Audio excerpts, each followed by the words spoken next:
এই বিশ্বাসী কেমন বিশ্বাসী? আমানও বিশ্বাসী, মুমিনও বিশ্বাসী, মুত্তাকিও বিশ্বাসী। এই বিশ্বাসীর মধ্যে পার্থক্য আছে। আমানু যারা, তারা হলো প্রাথমিক বিশ্বাসী। এই আমানুদের ওপরে নামাজকে ফরজ করা হয়েছে। কারণ কি?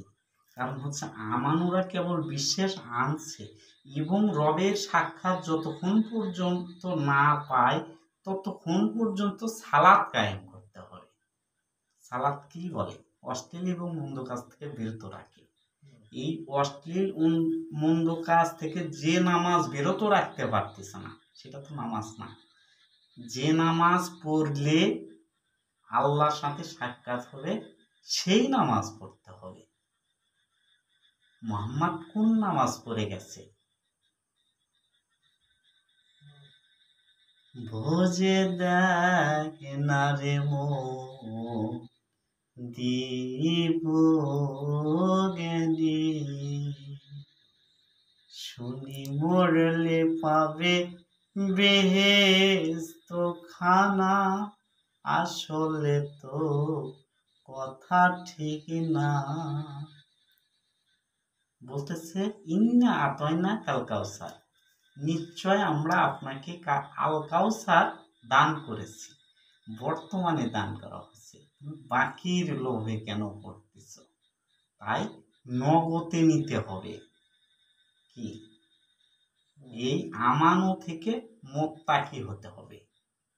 মুত্তাকি হলে ওই কিতাবটা বোঝা যাবে।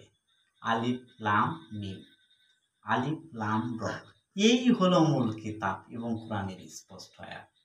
এই স্পষ্ট পথ ধরে যেতে হবে। তাই বলতেছি তোমরা নবীর হাতে বায়াত হও। নবী রাসূলের পথই তো ধরতে হবে। কি করছে? ইহদিনা সিরাতাল মুস্তাকিম, সহজ সরল সঠিক পথ, যে পথে নবী রাসূল গমন করে। ভোজে দেখ না রে মন দিব জ্ঞানী, আসসালাতু মিরাস মুমিনিন, জানতে হবে নামাজের বেনা। বিশ্বাসীদের দেখা শোনা ত্রিভুবনে, সহজ মানুষ ভোজে দেখ না রে মন দিব জ্ঞানী। যে এই পথ গমন করছে তাদেরকে কি দেওয়া হচ্ছে? বলতেছে সম্মান দেওয়া হচ্ছে। বলতেছে হচ্ছে তাদেরকে মৃত বলো না। কাদেরকে? যারা শহীদ হয়েছে, আল্লাহর রাস্তায় যারা শহীদ হলো তাদেরকে মৃত বলো না। তারা তো জীবিত। সেই জীবিত হাতি তো ধরতে বলতেছে। সম্মান করতে হচ্ছে তোমাদের জন্য একটি জিনিস রেখে গেলাম। কি বিদায় হজ ভাষণে কি বলতেছে? একটি জিনিস রেখে গেলাম, সেটি হলো কিতাব। এই আল্লাহর কিতাবকে ধরলে তোমরা পথভ্রষ্ট হবে না। এই কিতাবকে ধরতে বলতেছে। কি সাক্ষ্য দিচ্ছে? তাই করছে আলিফ লাম মিম, এই হলো মূল কিতাব। আলিফ লাম র, এই চিহ্ন অক্ষরগুলো, এগুলো হলো মূল কিতাব। এই কিতাবকে ধরতে বলতেছে। আমি কোথায় পাবো তারে, আমার মনের মানুষ যে হারিয়ে সেই মানুষে, তার উদ্দেশ্যে বেড়াই ঘুরে। কোথায় পাবো তারে, আমার মনের মানুষ যে। তুমি কি ঈশ্বরকে হারিয়ে ফেলছ? কানেকশন নাই আর, তাই তোমার দোয়া কবুল হয় না। কেন কবুল হয় না? তোমার কানেকশন নাই, কানেকশন ফেল করছ। এই কানেকশন করতে বলতেছে তোমরা হচ্ছে সালাত কায়েম করো, অর্থাৎ সংযোগ প্রতিষ্ঠা করো। তাই করছে তোমরা একা হয়ে ডাকো, একা হয়ে ডাকলে ডাকের উত্তর সাথে সাথে পাবা। তাই হচ্ছে তোমরা জোড়ায় জোড়ায় সালাত আদায় করো এবং একা একা সালাত আদায় করো।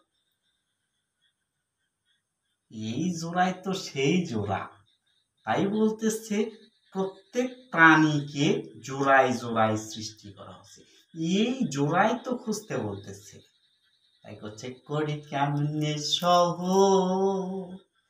শুদ্ধ প্রেমে সাধু,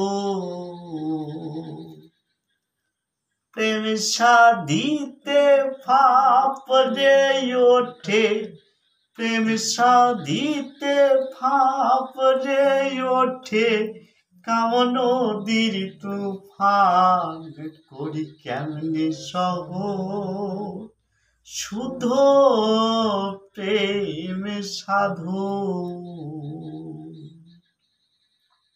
এই প্রেম জানতে হবে, নিষ্কাম প্রেম, সৃষ্টিকর্তার সাথে প্রেম করতে হবে। তাই বলতেছে করি কেমনে সহ শুদ্ধ প্রেম সাধু, প্রেম সাধিতে ফাপরে ওঠে, কামন নদীর তুফান করি কেমনে সহ শুদ্ধ প্রেম সাধু। তাই তো তুমি মৃত্যু থেকে পলায়ন করতেছ, আসলে কি পলায়ন করে তুমি বাঁচবা? বাঁচবা না। তাই হচ্ছে তোমরা মরার আগেই মরো, অর্থাৎ মুসলমান হয়ে মরো। কি বলতেছে? আত্মাকে পরিশুদ্ধ করো, আত্মাকে যে পরিশুদ্ধ করলো সেই সফল কাম হলো।